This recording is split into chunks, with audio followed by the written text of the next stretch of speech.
Baik, Pak. Taufik Silakan Ramadan. Taufik Ramadan. Pak, di sini Said mengutip dari Rahman, berarti ini Said hanya meneruskan penafsiran Rahman ya Pak.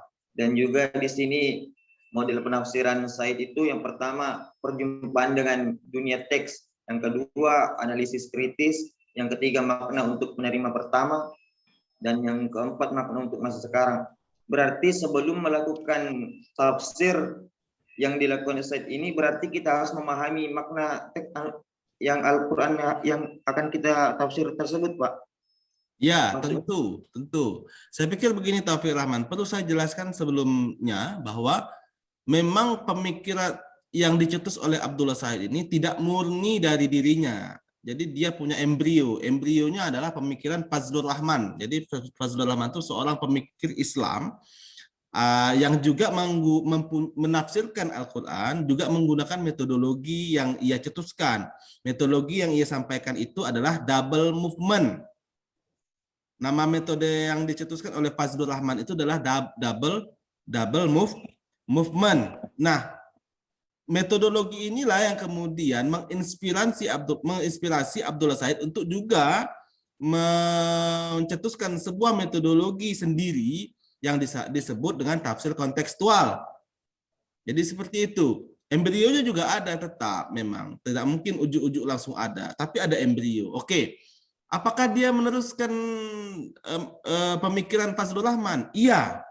Tapi kemudian dia meneruskan pemikiran itu secara lebih kompleks misalnya. Dia lebih lengkap. Kalau Fazlur Rahman tidak bicara hierarki nilai, Fazlur Rahman tidak bicara etiko-legal. Nah, Abdullah Said bicara etiko-legal dan hierarki nilai. Karena menurut Abdullah Said, itu penting untuk dipahami sebelum menafsirkan Al-Quran.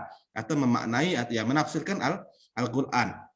Jadi seperti itu. Nah, langkah yang diberikan oleh Abdullah Said ini kemudian kiranya juga lumayan lengkap, dimulai dari bagaimana kita melihat teks dan dunia teks. Lalu perlu kita pahami apa yang dimaksud dengan teks dan dunia teks. Yang dimaksud dengan teks itu ialah teks ayat itu, ayatnya, itu teks. Dunia teks adalah tempat di mana, kasus di mana ayat itu turun, itu dunia teksnya. Ya, jadi perlu kita memahami itu. Kemudian kita menganalisis. Jadi kita analisis bahasanya, ya, analisis teksnya itu pada abad ketika ayat itu turun maknanya apa, ya, ayat sekarang maknanya apa. Kita juga melakukan analisis historis. Kita lihat asbabun nuzul, kita lihat munasabah ayatnya dan sebagainya. Ya, kemudian baru kita lihat apa yang ketiga, Taufik Ramadan? yang ketiga, makna untuk penerima pertama. Ya, makna untuk penerima pertama tadi apa? Ya, baru kemudian kita lihat makna untuk hari ini dan kita relevansikan ke masa hari ini. Nah, itu yang kemudian ditawarkan oleh Abdullah Said.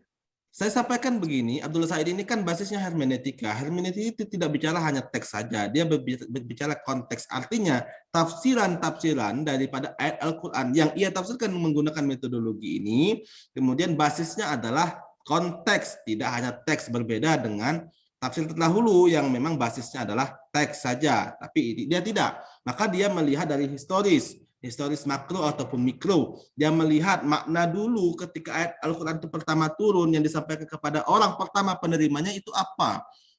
Makna ayat itu atau kata itu hari ini apa.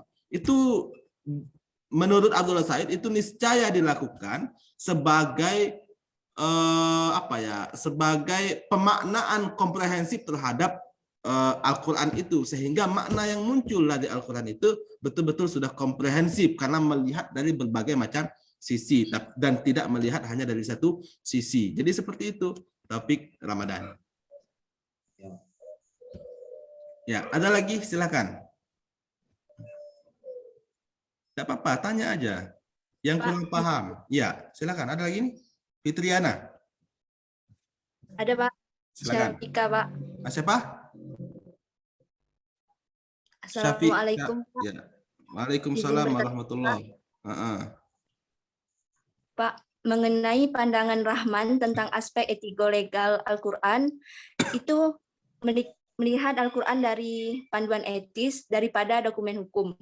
Kalau kita kaitkan, etis ini kan berkaitan dengan etika atau tentang perilaku kan Pak.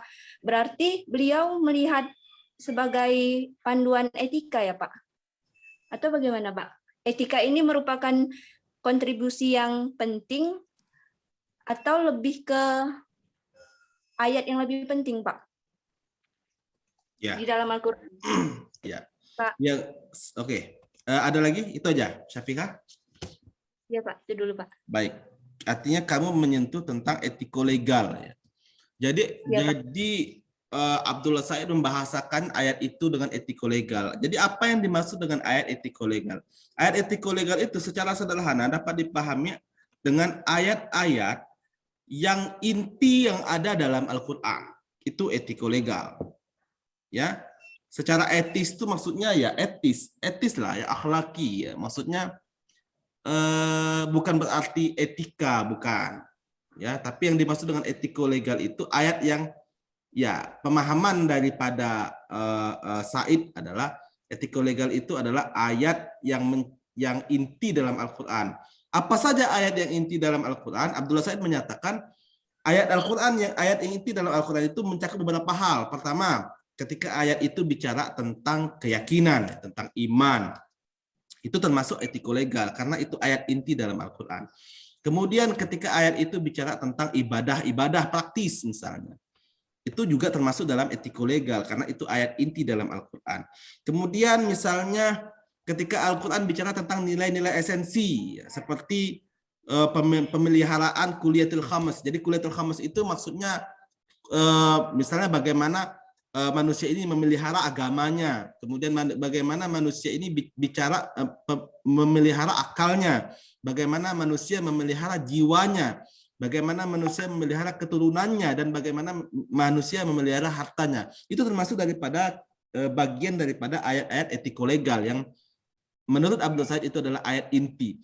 Kemudian ayat etiko-legal yang lain apa? Tentang teks perintah hukum. Jadi banyak juga di dalam ayat Al-Quran itu yang bicara tentang perintah hukum, ya, serta hukuman atau serta akibat daripada kejahatan atau hukuman daripada kejahatan yang dilakukan oleh manusia. Nah, itulah beberapa aspek yang di dalamnya yang tercakup dalam etiko-legal menurut Abdullah Said. Nah, ketika Abdullah Said menyatakan bahwa ayat yang ditafsirkan olehnya itu adalah ayat-ayat etiko-legal, maka yang dimaksud dengan etiko-legal kita sudah jelas mencakup beberapa hal tadi. Nah, maka ayat itulah yang kemudian ditafsirkan oleh Abdullah Said, bicara tentang ibadah praktis, bicara tentang pemeliharaan agama, akal, jiwa, keturunan, harta, bicara tentang hukum, bicara tentang keimanan, bicara tentang akibat atau hukuman terhadap orang-orang yang berbuat maksiat atau berbuat jahat. Itu saya kira yang dimaksud dengan etiko-legal Syafiqah.